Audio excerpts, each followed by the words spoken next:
नमस्कार. मी डॉक्टर कृष्णा नामदेव अळसुंकर, सहाय्यक प्राध्यापक रसायनशास्त्र म्हणून इथे कार्यरत आहे 2012 पासून. तसेच याबरोबर मी ॲडमिशन इन्चार्ज म्हणून 2017-18 पासून हे काम पाहत आहे. तर आजचा हा सेशन आपण घेण्यापाठीमागचा उद्देश काय आहे, पालक आणि विद्यार्थी यांना व्यावसायिक अभ्यासक्रमासाठी जी कागदपत्रे लागतात, त्या कोणती कागदपत्रे लागतात त्याबद्दलचा माहिती देण्यासाठी हा आपण सेशन आयोजित केलेला आहे. तर व्यावसायिक अभ्यासक्रम म्हणजे कुठले कुठले की for example first year BTech, MCA, MTech, direct second year engineering, ह्या 4-5 प्रकारचे ॲडमिशन आपल्या शासकीय अभियांत्रिकी महाविद्यालयामध्ये होत असतात. तर त्यानंतर त्यासाठी लागणारी कागदपत्रे मी तुम्हाला सांगतो. आता आपल्या याच्यामध्ये 2 कॅटेगरी म्हणजे ओपन कॅटेगरीचे विद्यार्थी असतात आणि अदर कॅटेगरीचे विद्यार्थी म्हणजे त्यामध्ये वेगवेगळ्या कॅटेगरी आहेत. OBC असेल, SC, ST, VJ, NT, ह्या अशा कॅटेगरी आहेत. तर पहिल्यांदा ओपन कॅटेगरीला कुठली कागदपत्रे लागतात त्याबद्दल आपण माहिती घेऊया.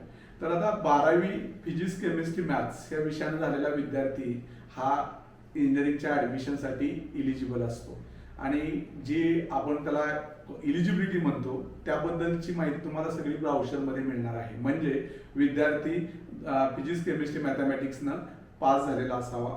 ओपन कॅटेगरीसाठी 45% ग्रुपला मार्क पाहिजे त्याला आणि कॅटेगरीसाठी 40% मार्क असावेत. त्यानंतर कुठली कागदपत्र लागतात ओपनचा विद्यार्थी असेल तर ओपनच्या विद्यार्थ्याला प्रथमतः म्हणजे SSC मार्क लिस्ट म्हणजे 10वीचं मार्क लिस्ट एक पाहिजे त्याला. HSC मार्क लिस्ट पाहिजे. नॅशनॅलिटी डोमेसाईल म्हणजे त्यामध्ये तुम्ही ह्या भारताचे नागरिक आहात यासाठी आदिवास प्रमाणपत्र म्हणतो त्याला, ते तुम्हाला असणं गरजेचं आहे. त्यानंतर जर तुम्हाला TFWS म्हणजे ट्युशन फी वेव्हर स्कीम असेल त्यासाठी जर तुम्हाला ऍप्लिकेशन यस केलं असेल तर तुम्हाला तिथं उत्पन्नाचा दाखला लागणार आहे. अशी डॉक्युमेंट तुम्हाला लागणार आहेत. पण ओपनचा विद्यार्थी समजा आहे प्लस त्याच्याबरोबर तो समजा डिफेन्स कोट्यातून आहे तर त्याला डिफेन्सचं सर्टिफिकेट पण देणं गरजेचं आहे. आणि समजा एखादा विद्यार्थी मायनॉरिटीचा आहे तर त्याला मायनॉरिटीचं सर्टिफिकेट पण देणं गरजेचं आहे. हे सर्व डॉक्युमेंटची जी प्रोफॉर्म आहे ते सगळे ब्राउचरमध्ये अवेलेबल आहेत. आता हे ब्राउचर कुठं असतं तर ब्राउचर जे स्टेट CET सेलच्या वेबसाईटवरती जर तुम्ही गेला तर तिथं फर्स्ट इयर बीटेक ऍडमिशन 2022-23 किंवा गेल्या वर्षीचं जरी ब्राउचर आता थोडे तात्पुरतं रेफर केलं तुम्ही तरी चालू शकतं. हे सगळे तुम्हाला मिळू शकतात. त्यानंतर आता कॅटेगरीचा ओपनचाच विद्यार्थी समजा त्याला EWS ला अप्लाय करायचं असेल, इकॉनॉमिकल वीकर सेक्शन, तर इकॉनॉमिकल वीकर सेक्शन साठी एक प्रोफार्मा किंवा तहसीलदार यांच्याकडे हा एक फॉर्मॅट मिळतो.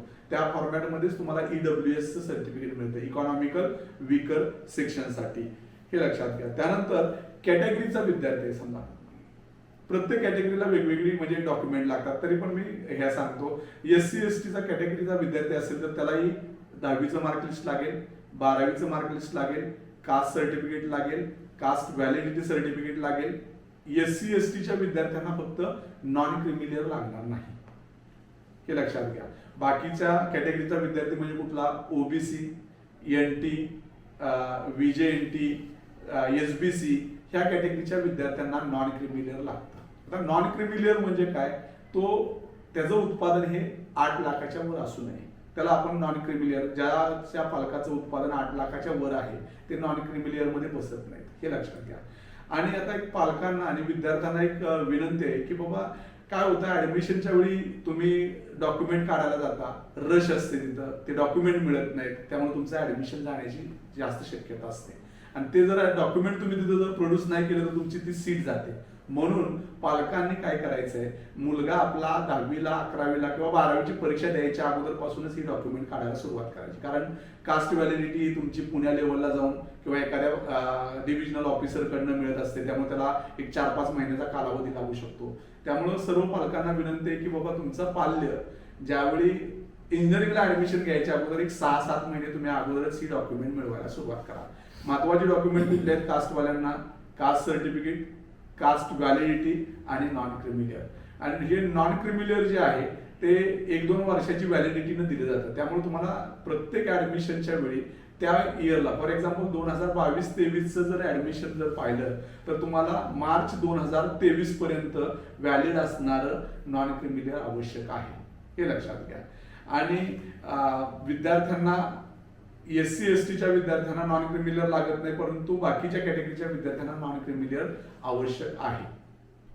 नमस्कार, मी प्राध्यापक सुरेश कुंभार, सहाय्यक प्राध्यापक गणित विभाग, शासकीय अभियांत्रिकी महाविद्यालय कराड.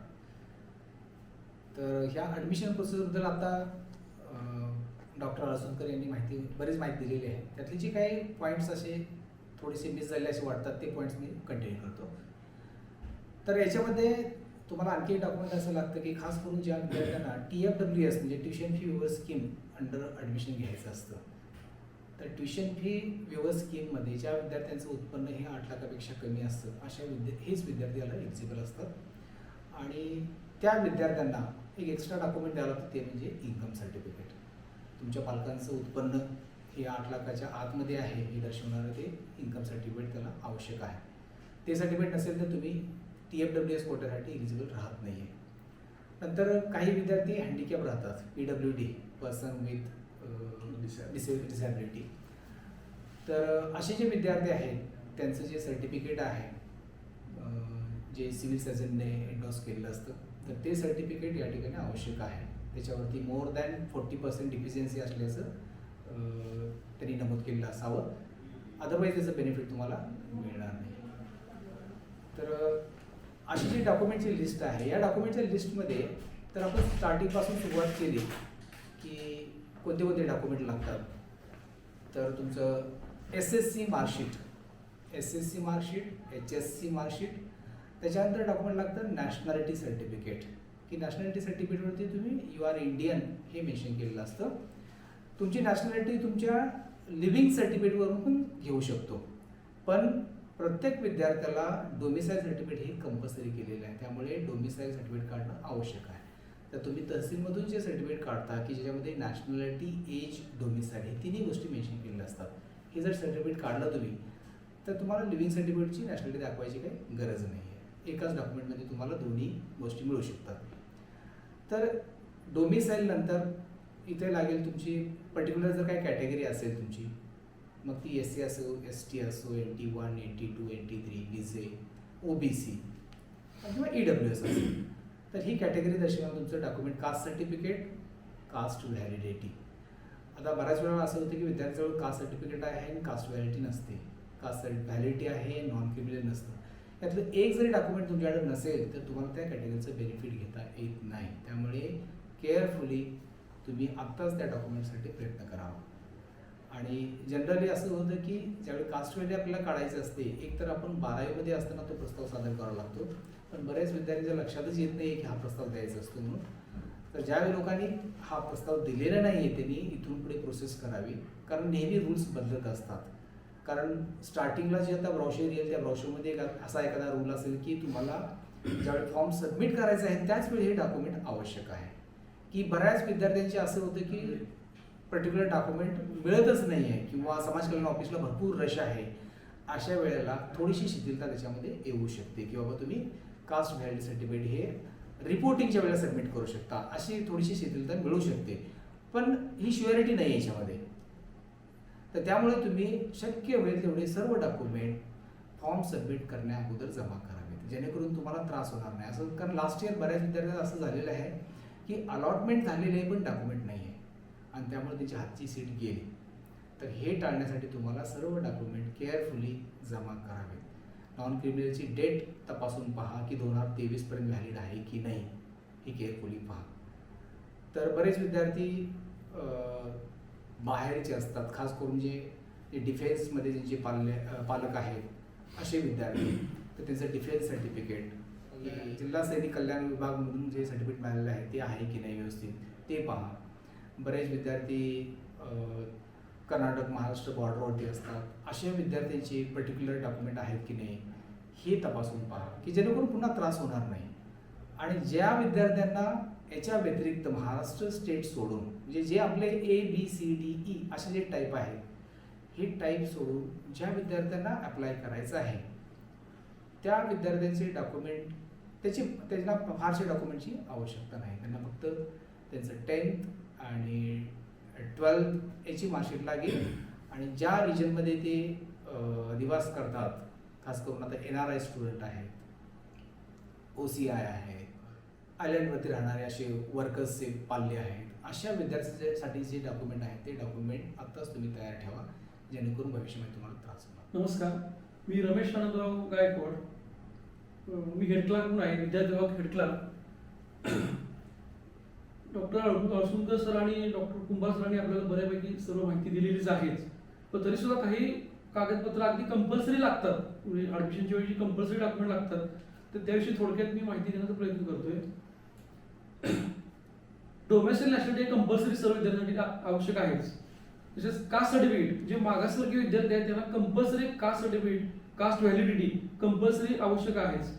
त्याच्यानंतर नॉन क्रिमिलियर, जे व्हीजीएनटी, ओबीसी, एसबीसी कॅटेगरीचे विद्यार्थी आहेत ना, त्यांना कंपल्सरी नॉन क्रिमिलियर आवश्यक आहे. ते नॉन क्रिमिलियर त्यांच्याकडे नसेल तर त्यांना त्यांच्या कॅटेगरीचा फायदा बेनिफिट मिळत नाही, म्हणजे रिझर्वेशन सीटमध्ये पण मिळत नाही, शिवाय कुठलीही स्कॉलरशिप, फ्रीशिप किंवा फी सवलत सुद्धा मिळत नाही. त्यामुळे त्यांना नॉन क्रिमिलियर कंपल्सरी आवश्यक आहे.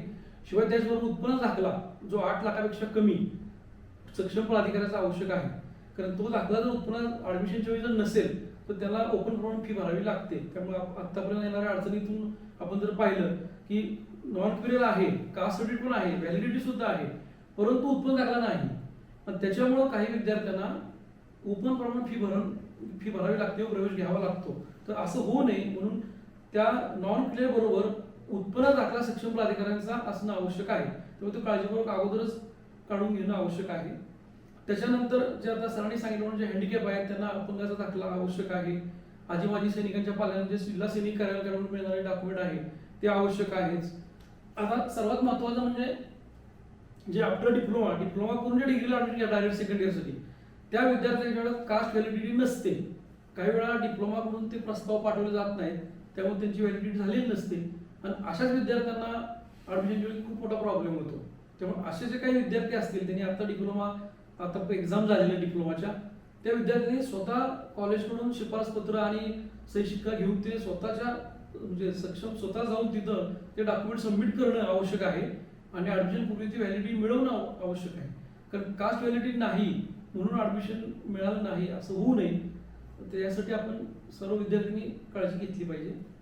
नॉन क्रिमिलियर ची उत्पन्नाची मर्यादा आहे 8 लाख. 8 लाखापेक्षा उत्पन्न कमी असेल तर त्याला नॉन क्रिमिलियर मिळतं, पण नॉन क्रिमिलियर मिळते याचा अर्थ फक्त तो ॲडमिशनच्या रिझर्वेशन सीटसाठी पात्र होतो. पण फ्रीशिपसाठी किंवा फी सवलतसाठी किंवा स्कॉलरशिपसाठी समाज कल्याणचा नियम आहे की उत्पन्न दाखला 6 लाखाच्या आत पाहिजे.